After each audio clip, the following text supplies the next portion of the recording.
Hello, welcome back to my channel. My name's Melody.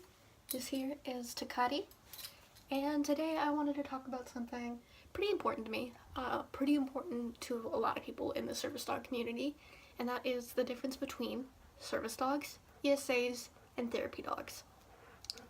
So if you don't know, these are all different things. Why don't you come closer, buddy? Come closer.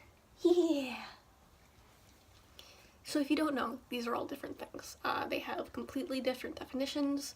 Each dog or animal has completely different rights. Yes, don't they? And I think it's important to know the difference, even if you don't need or have any of these. There's a lot of misinformation. Ooh, hello. Don't stop the camera. Don't do that. I need it to keep going. Can we not do this? Can we lay down? Good boy. Okay, so someone's laying down. There's a lot of misinformation within these communities, and I think that this misinformation can be really dangerous. I, at one point, before I had a service dog, had an ESA, and I was like pretty sure that ESAs had public access rights, so I was about ready to take my little dog out into public and have a completely untrained dog just living their life in Barnes and Nobles, but I looked online and found out that that wasn't true, so I never did that. But like, I believe that, and a lot of people do, and there's a lot of issues with people taking, for one, ESAs into public, and just, I'm sure a lot of the time they do know that what they're doing is illegal, but also I'm sure a lot of the time they don't. So I think spreading this information is really important. Let's begin with ESAs. ESA stands for Emotional Support Animal. These are any kind of animals, any kind of pet that provides you emotional comfort. So this could be your bunny. It makes you happy. It gives you emotional support. That would make it an ESA. You do need a prescription from a doctor, therapist, psychiatrist, someone like that for an ESA. And this prescription can get you into non-pet housing, or housing that has limitations on pet size if you had a big dog and they only allow little ones. So that's about the only rights that they have. They are allowed to go into housing that otherwise wouldn't allow them. So, they do not have any public access rights. They are not allowed to go into public with you. They're allowed on airplanes in the cabins, but that's about it. So otherwise, if you see a dog in public wearing an emotional support animal vest that's not a service dog, if you have the guts to, you should let them know that either they're misinformed or they're passing off a pet as a working dog, and that's wrong. So if you have more guts than me, maybe let them know. I don't know. Moving on from that, then there's therapy animals. Therapy animals, typically dogs, are trained animals that go into places that give previous consent to have these animals come in. A lot of times these places are places like hospitals, nursing homes, sometimes even dentist's office. I've seen a post going around recently of a therapy dog who goes into a dentist's office and helps kids that have problems with anxiety. So that's really great. You may be thinking, well, it's doing deep pressure therapy, how does that not make it a service dog? It doesn't make it a service dog because this dog is doing this task for many people.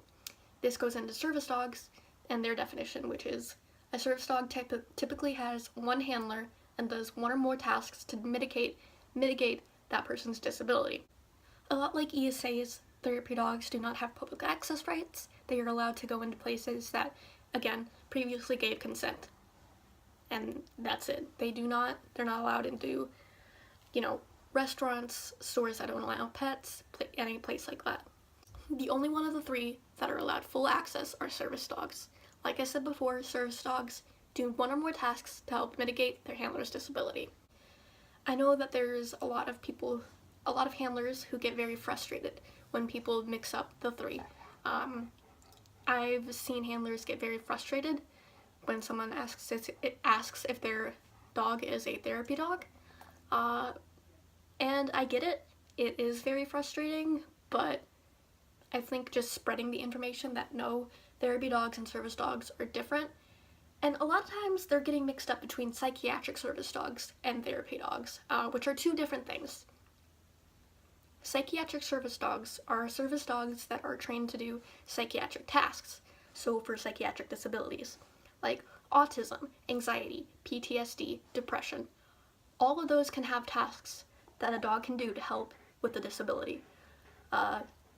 Therapy dogs, like I said, just help in places like nursing homes. They help bring comfort to these people that otherwise wouldn't be able to see dogs, and dogs are great. They bring a lot of comfort. But those two, psychiatric service dogs and therapy dogs, are two different things.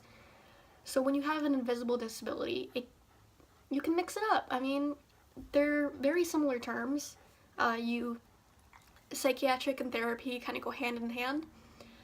But, you know, I think just spreading the information, letting people know that there is a difference, and if they ask politely, of course. If anyone is super rude about it, I don't blame you. I don't blame anyone for being frustrated, but I've seen people and heard of people yelling at just someone who asks if that's a therapy dog, and I don't know, just my opinion, but that's a little extra. Like, just, education's great. I had all these misconceptions at one point, and now I don't, because I did my research, but I don't think there's anything wrong with asking people and getting information from someone who already knows. Like, that's great. If you're polite and you ask, I'll give you the information now. So that's about it. That's all that I wanted to talk about today. I hope this was helpful in some way. If you think that it could help someone, maybe show this video to them. I don't know. I think it'd be useful. Hopefully I did a good enough job. If I left anything out, let me know. If you have any questions that you want me to answer, let me know. Maybe I'd love to answer some questions. So, okay, why don't we back up a little bit? From Takati and I, we say thank you for watching.